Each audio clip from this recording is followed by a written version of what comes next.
بسم اللہ الرحمن الرحیم۔ السلام علیکم dear viewers, please subscribe channel and press the bell icon.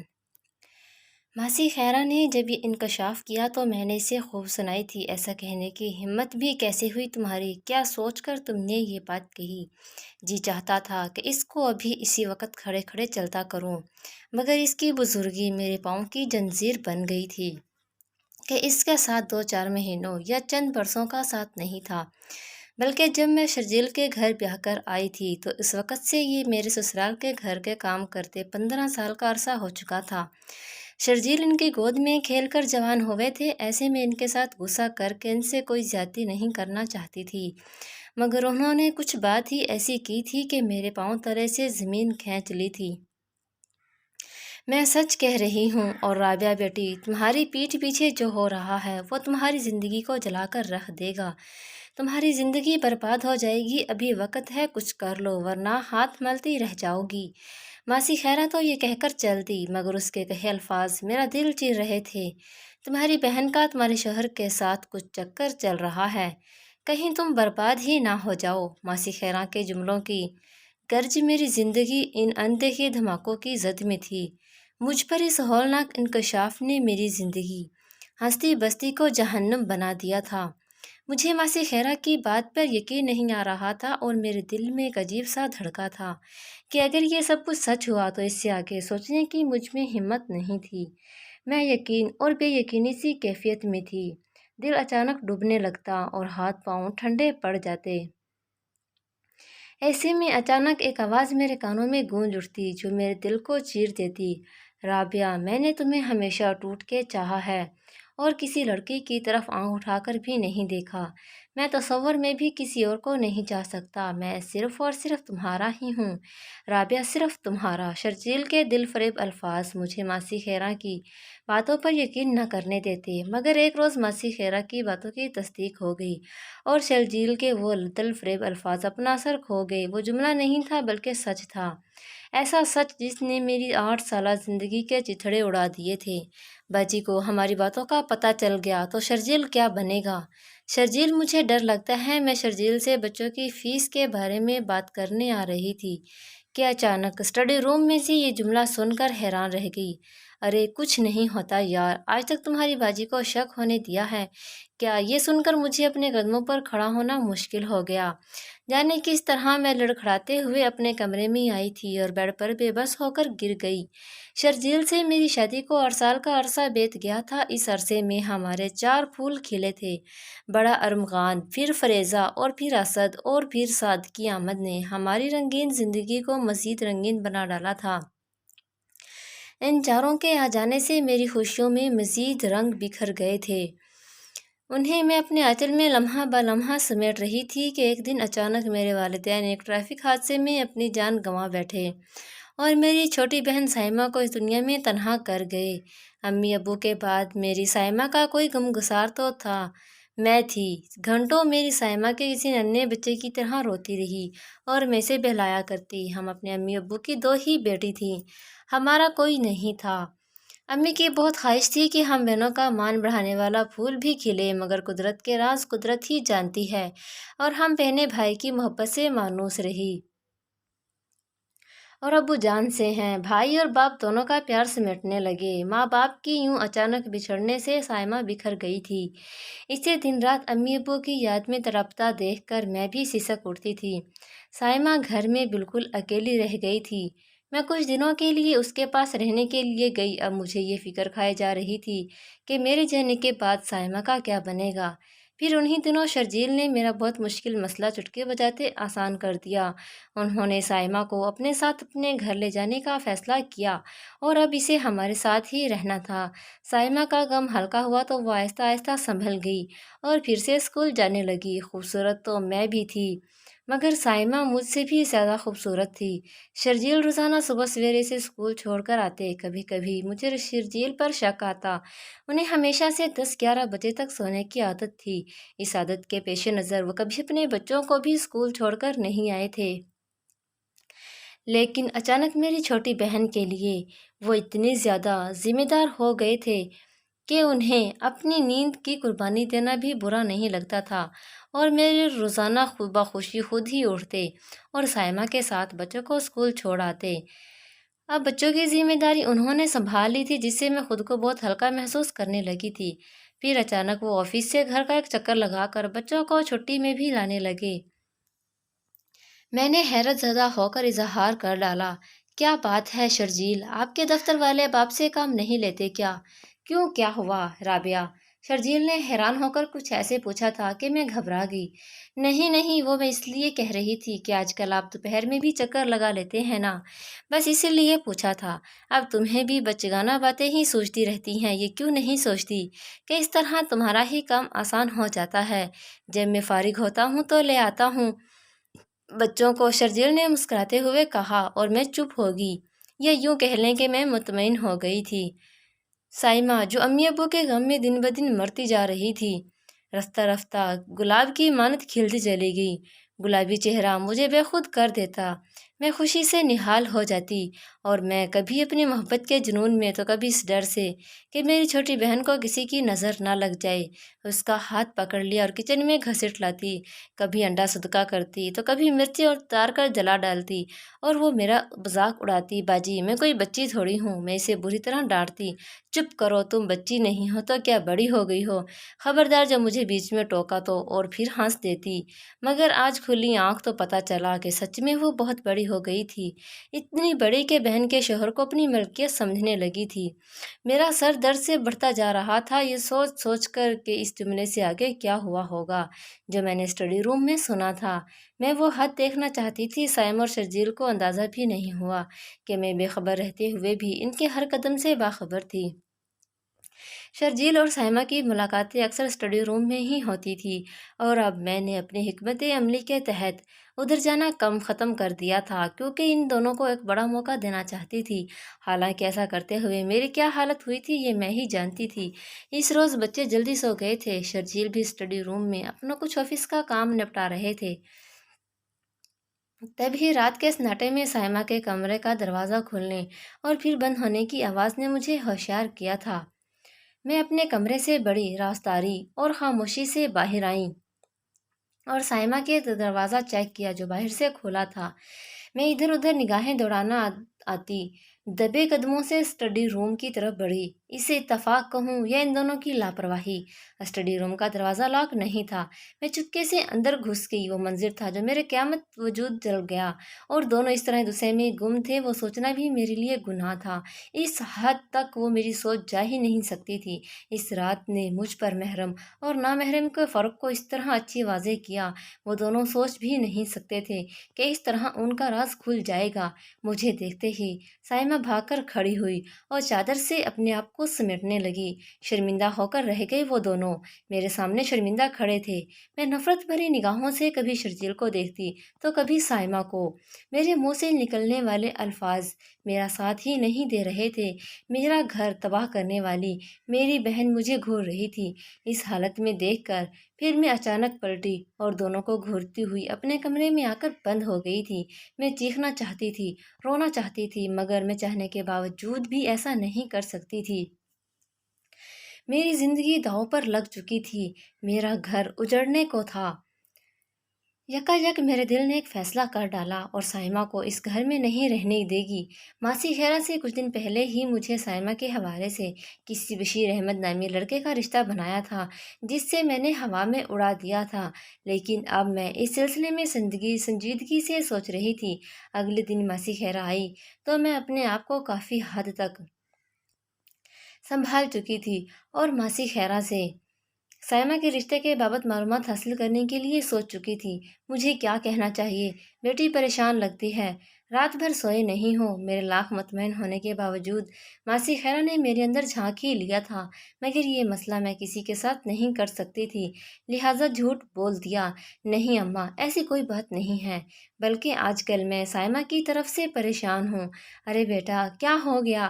اب کیا کر دیا اس کرم جلی نے؟ میں نے تو تمہیں پہلے ہی سچ بتا دیا تھا۔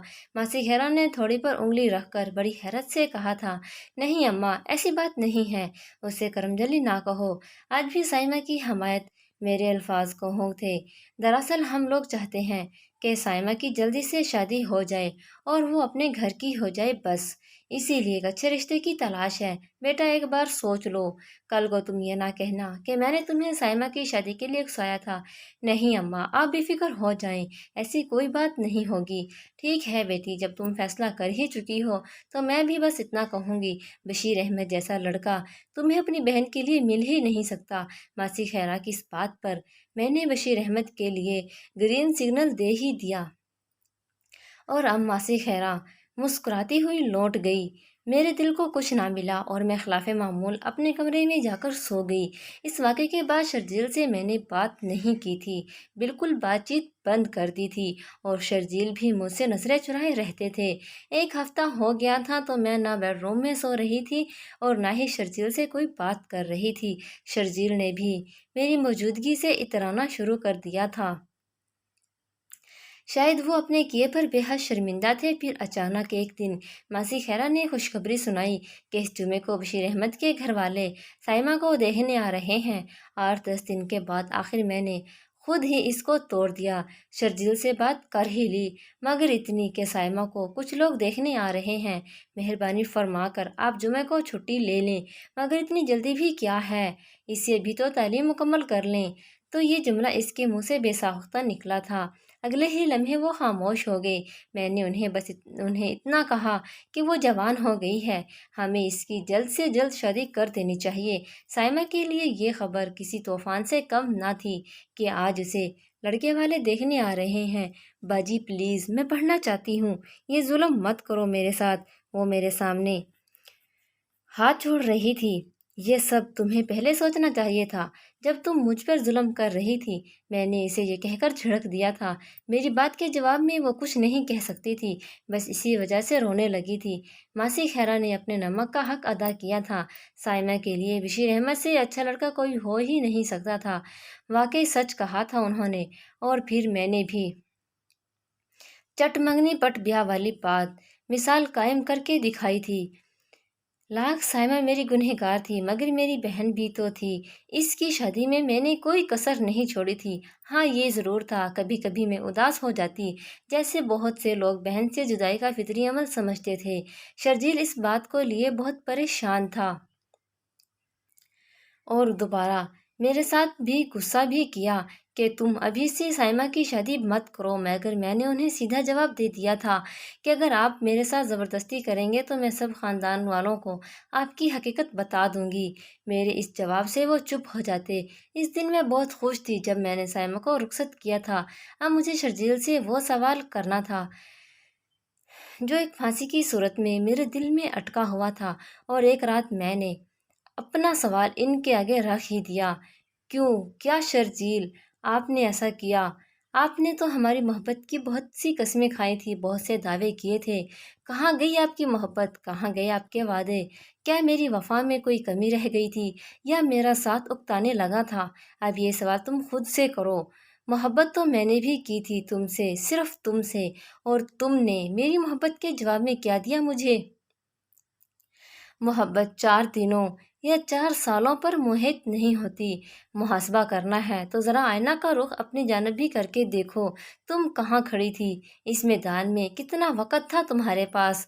میرے لیے تمہاری ایک مسکراہٹ بھی تمہاری معذرتوں کی ملاوٹ تھی۔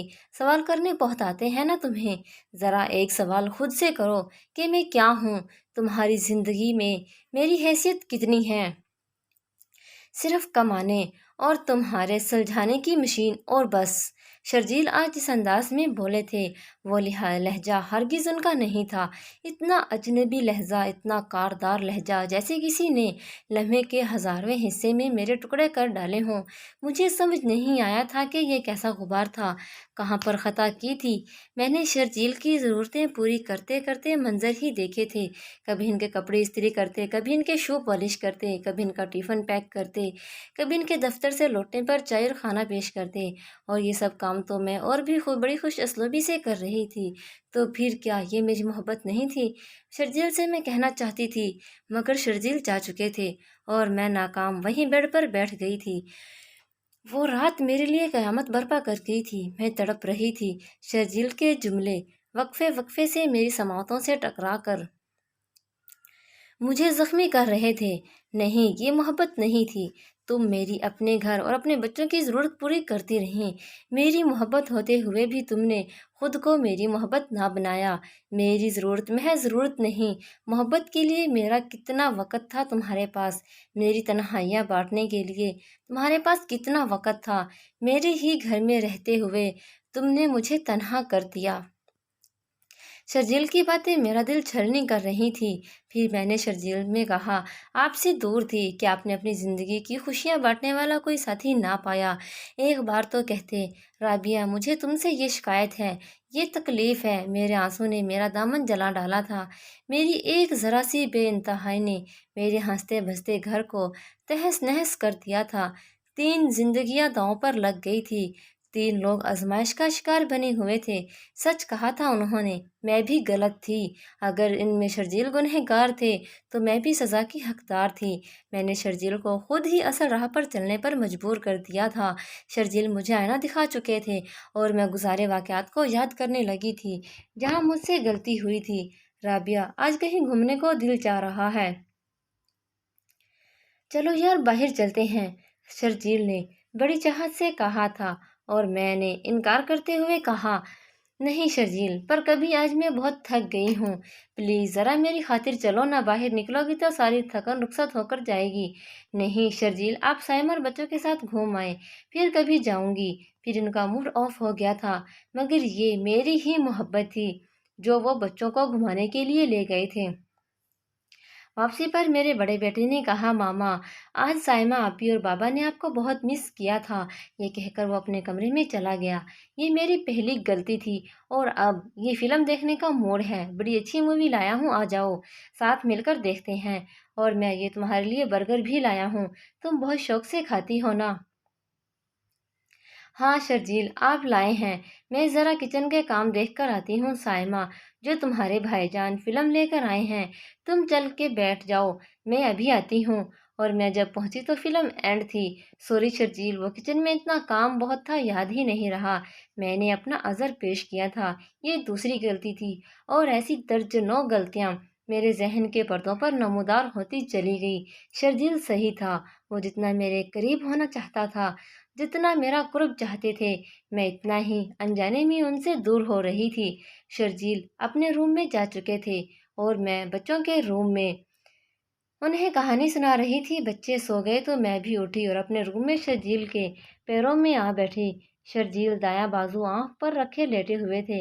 میری سمجھ میں ان کے اچھے اور برے رہنے کا مطلب آ چکا تھا، اس لیے دل کی تکلیف بھی کچھ کم ہوئی تھی اور قوت گویا سلب ہو چکی تھی۔ پلکوں کے آنسو اپنی رفتار کم کرنے پر تیار ہی نہ تھے۔ ندامت اور شرمندگی کا احساس زمین کا ڈوبے جا رہا تھا۔ مجھے معاف کر دیں۔ پھر شرجیل اتنا کہہ کر میں ضبط نہ کر سکی۔ میرا درد بانٹ کر آنسو کی صورت باہر بکھر گیا۔ مجھے معاف کر دیں، میں نے آپ کے ساتھ نہ چاہتے ہوئے بھی ایسا سلوک کیا۔ مجھے نہیں پتا تھا کہ آپ مجھ سے اتنی محبت کرتے ہیں۔ میرا یوں نظر انداز کرنا آپ کو گمراہ کر دے گا۔ پلیز پلیز مجھے معاف کر دیں۔ میرا وجود آنسوؤں کا سمندر بن گیا۔ بڑی مشکل سے یہ سب کہہ پائی تھی، رابعہ پلیز رونا بند کرو۔ شرجیل نے مجھے پکڑ کر سہارا دیا تھا۔ جب تمہیں احساس ہی نہیں تھا تو شکوہ کیسا؟ اور غلطی تو مجھ سے بھی ہوئی تھی، میں بھی تمہارا مجرم ہوں، تم بھی مجھے معاف کر دو، میں بھی خطا کار ہوں۔ تمہاری مصروفیت کو تمہاری بے وفائی سمجھ کر غلط راہ کا مسافر بن بیٹھا۔ چلو اٹھو شاباش، رونا بند کرو۔ شرجیل کی باہوں کی حصار نے مجھے ایک بار پھر تحفظ اور سکون کی چھاؤں لٹاتی تھی۔ بادل چھٹ چکے تھے، آسمان صاف تھا، دل کا چمن اجڑنے کے بعد دوبارہ بس گیا تھا۔